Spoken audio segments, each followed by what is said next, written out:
Hello friends, welcome to my channel. स्वागत करते हैं आपका अपने इस यूट्यूब चैनल पे। दोस्तों, आज की क्लास जो हमारी है वो बेलन से संबंधित है। इस क्लास में हम लोग बेलन से पूरा फुल रूप से परिचय करेंगे। बेलन होता क्या है, बेलन में क्या क्या चीज़ें होती हैं, इन सारी चीज़ों पे आज हम लोग चर्चा करेंगे। ठीक है, तो वीडियो पे प्लीज़ लास्ट तक बने रहिएगा। वीडियो बहुत पसंद आएगी। बहुत ही इम्पोर्टेंट चैप्टर है। जिस भी वनडे एग्ज़ाम में इन सबसे अगर सिलेबस में दिया होता है चैप्टर तो ज़रूर पूछ लिए जाते हैं इससे सवाल। तो समझते हैं सबसे पहले बेलन होता क्या है। ठीक है, बेलन जो होता है, बेलन समझते हैं। दोस्तों, अगर कोई आयत है, ये एक आयत की आकृति है। मैंने इस कागज़ को काट लिया है आयत की तरह। यह एक आयत की आकृति है। आप देख रहे हैं आयत क्या होता है, रेक्टेंगल। आमने सामने की भुजाएं परस्पर समांतर और बराबर होती है और प्रत्येक कोण 90 अंश के होते हैं। यदि कोई आयत है, ध्यान से देखिएगा दोस्तों, यदि कोई आयत है, ये आयत है, इस आयत को अगर हम इसके एक भुजा के परितः, यानी ये भुजा को हम यहीं पे रोके रहें और इसको हम ऐसे घुमाते चले जाएं, इधर को ऐसे पूरा गोल। ठीक है, जैसे ये इसकी एक भुजा है, इस भुजा को मैं पकड़ूं, इसी के परितः अगर मैं इसको पूरा घुमा दूं गोल गोल, आप देखेंगे ये ऐसे गोल आकृति बन जाएगी। ये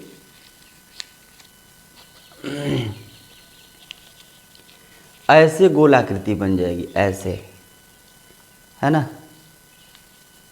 ये देखिए, तो जो बेलन होता है वो आयत से बनाई गई आकृति होती है। पहली पॉइंट, आयत से बनी हुई आकृति होती है।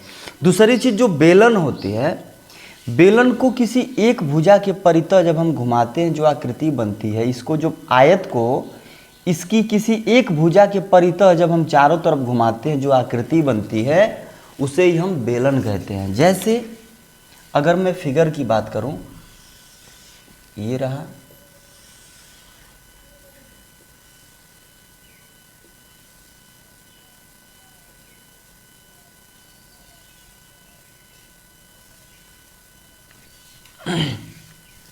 ये दोस्तों है बेलन। ये क्या है, बेलन। देखिए, जब भी आप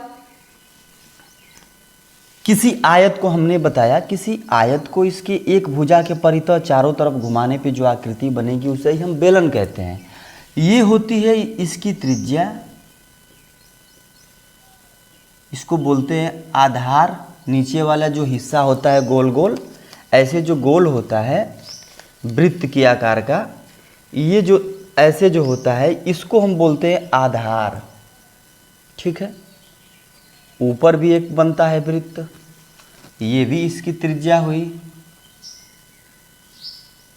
ठीक, अब सुनेंगे जो मैं बात बोलने वाला हूं। पहली बात, इसको हम लोग लिखते ये है कि जब किसी आयत को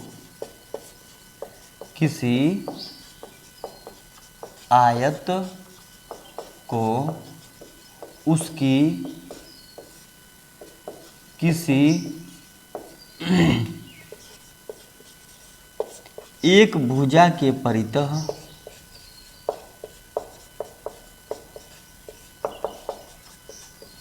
घुमाया जाता है तो जो आकृति बनती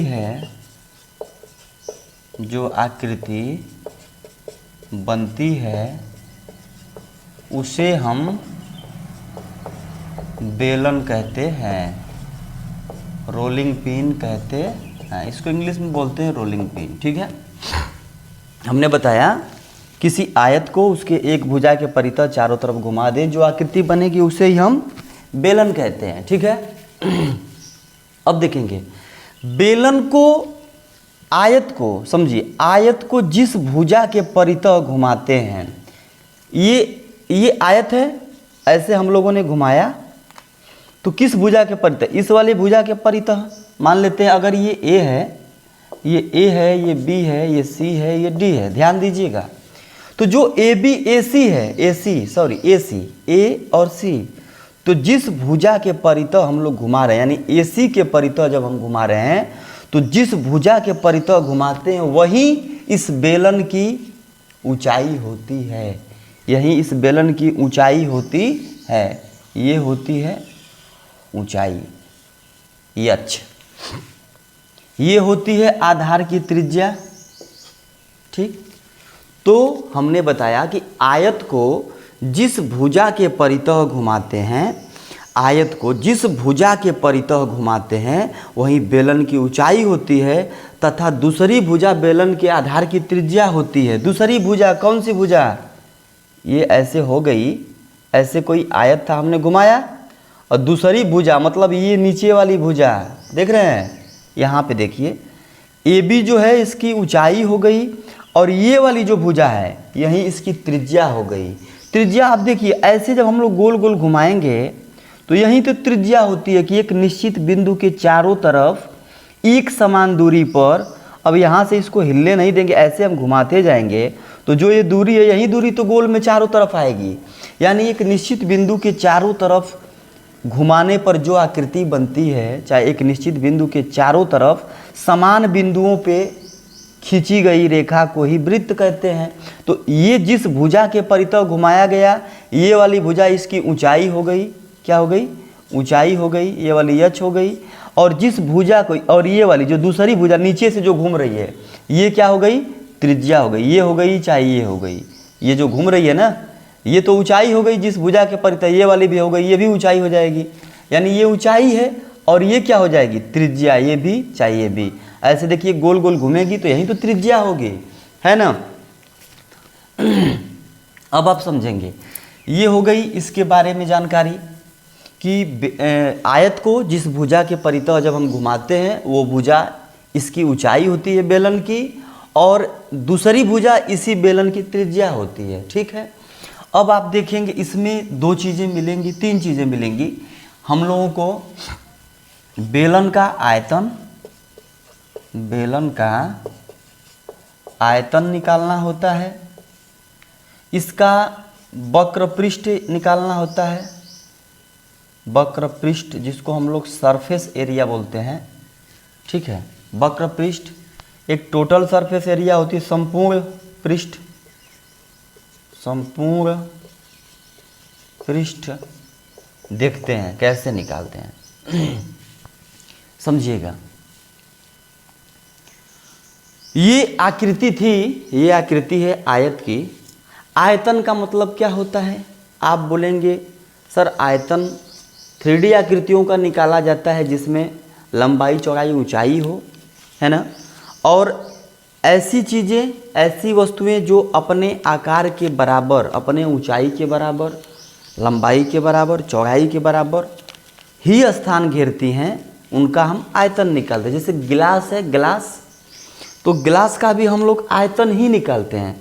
अगर उसमें देखना हो कितना पानी आता है तो हमें गिलास का आयतन निकाल देंगे, तो जो उसका आयतन होगा, बाकी पैमाने अभी हम लिखाएंगे कैसे मिलीमीटर में बदलते हैं, कैसे आयतन करते हैं। देखिए ये जो होता है, अगर ये जितना स्थान घेरा, ये जितना स्थान इसका बन रहा है अंदर से, यही तो इसका आयतन होगा। और ये स्थान बनेगा किससे? इसी से बन रहा है, इसी कागज से तो बन रहा है।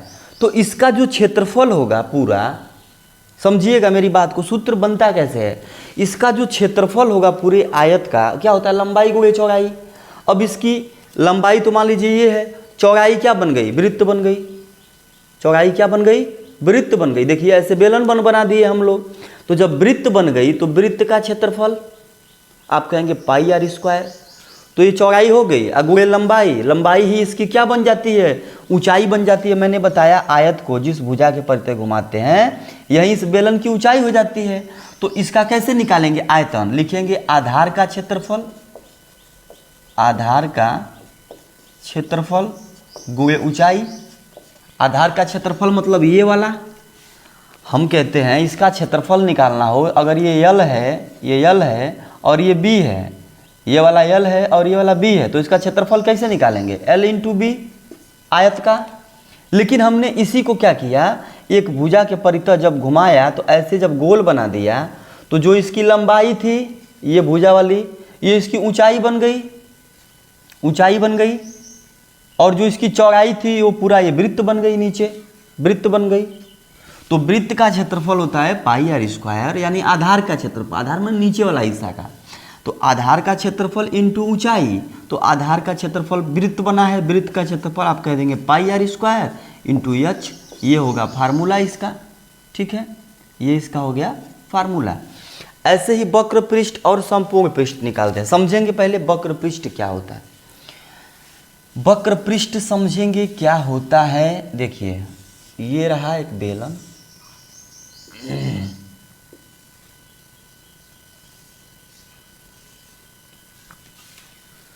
बेलन में जो ये घुमावदार वाला एरिया होता है, ये वाला देख रहे हैं पूरा घुमा घुमा है, बेलन में जो ये घुमावदार वाली एरिया होती है दोस्तों, ये जो घूम घूम के गई है, इसे हम लोग बोलते हैं वक्र पृष्ठ। वक्र पृष्ठ क्या बोलते हैं? वक्र पृष्ठ। बेलन में जो घुमावदार एरिया होती है उसको बोलते हैं वक्र पृष्ठ। और देखिए बेलन का एग्जाम्पल देखा जाए, देखिए मैं आपको दिखाता हूं, ये बोतल है, ये एक बेलन का एग्जाम्पल है, ठीक है, यह एक बेलन का एग्जाम्पल है। आप रोलर देखे होंगे, रोलर जब रोड बनती है तो उस पर जो रोलर जो रोड को प्रेस करके दबाता है वो भी एक बेलन ही है, ठीक है। अगर कोई डिब्बा है ऐसे गोल टाइप में घुमा घुमा, वो भी एक बेलन है। जो हम लोग बेलना से ऐसे रोटी लोग बेलती हैं महिलाएं, वो भी एक बेलन है। हमने बताया बेलन की आकृति आयत से बनती है, याद रखिएगा। जिस भुजा के परितः घुमाते हैं ये भुजा इस बेलन की ऊंचाई हो जाती है और दूसरी वाली भुजा इस बेलन की त्रिज्या हो जाती है। दूसरी चीज वक्र पृष्ठ, जो घुमावदार वाली एरिया होती है, ये जितना घूमी घूमी एरिया है ये सब है, इसे ही बोलते हैं हम लोग हैं वक्र पृष्ठ। अब सोचते हैं संपूर्ण पृष्ठ क्या होता है, तो संपूर्ण पृष्ठ देखते हैं।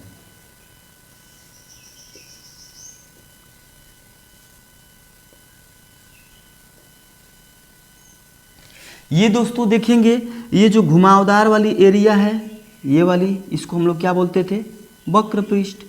तो ये वाली एरिया और ऊपर से ये सब पूरा वृत्त वाली ये वाली एरिया और ये वाली एरिया टोटल, यानी ये भी और ये भी, ये टोटल मिला के क्या हो जाता है?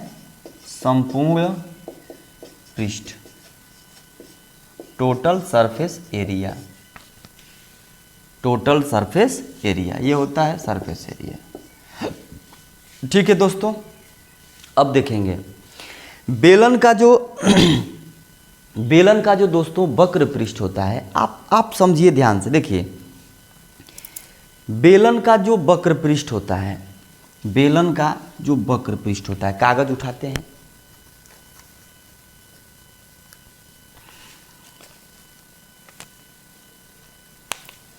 देखिए बेलन का जो वक्र पृष्ठ होता है, हमने क्या बताया? जो घुमावदार वाली एरिया, जैसे ये है ना, ये एक बेलन है, ये एक बेलन है, तो ये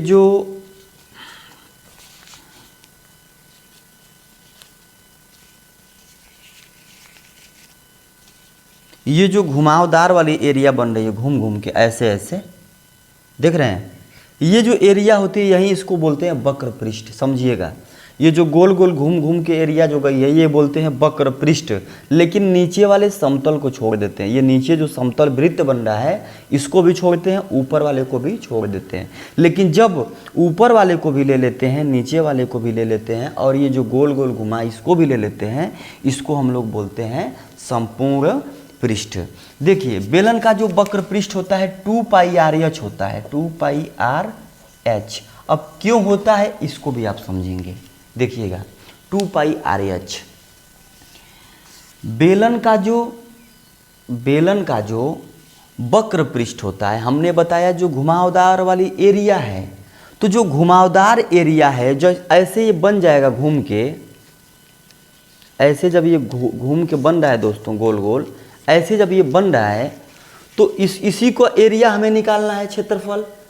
तो आप जानते हैं कि ये क्या हो जाएगा, जो वृत्त बन रहा है, वृत्त का बाहरी किनारा क्या होता है, वृत्त की परिधि होती है। परिधि वही तो होती है जो किसी निश्चित बिंदु के चारों तरफ बिंदुओं का जो पथ होता है वही तो परिधि होती है। तो जो ये परिधि हो गई, परिधि का सूत्र होता है 2 पाई आर।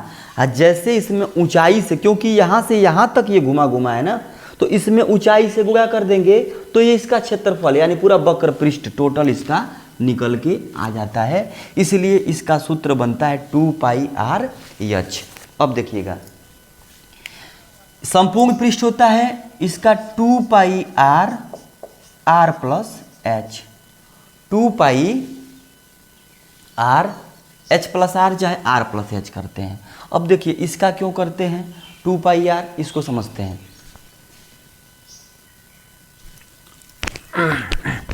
सॉरी, हाँ दोस्तों देखिए, इसका जो संपूर्ण पृष्ठ होता है 2 pi r r plus H होता है। इसका कारण क्या है, 2 पाई आर होता है वृत्त की परिधि, जो नीचे वाला जो इसका समतल पृष्ठ है इसका क्षेत्रफल, मतलब क्षेत्रफल करें इसका बाहरी किनारा, इसकी लंबाई, वृत्त की इसका जो गोल वाला एरिया होता है इसी की लंबाई जो टोटल होती है, वही क्या होता है, वृत्त की परिधि होती है। तो परिधि में अब देखेंगे इसका भी निकालना था, इसका भी निकालना था, है ना। इसीलिए आप देखेंगे अगर इसका गुणा इसमें करेंगे 2 पाई आर स्क्वायर हो रहा है। आर स्क्वायर क्यों हो रहा है, क्योंकि एक बार यहाँ भी त्रिज्या है और एक बार यहाँ भी त्रिज्या है, दोनों का हमको क्षेत्रफल, दोनों का, इसका भी एरिया, ये भी एरिया और ये भी एरिया निकालनी थी। इसलिए एक बार और आर में एच को जोड़ के इसमें गुणा करते हैं कि एक बार और आर मिल जाए और बाकी जो एच का जो इसमें गुणा होगा वो होगा ही होगा। ठीक है, तो ये है दोस्तों बेलन से संबंधित कुछ महत्वपूर्ण जानकारियाँ। उम्मीद करते हैं आपको समझ में आया होगा।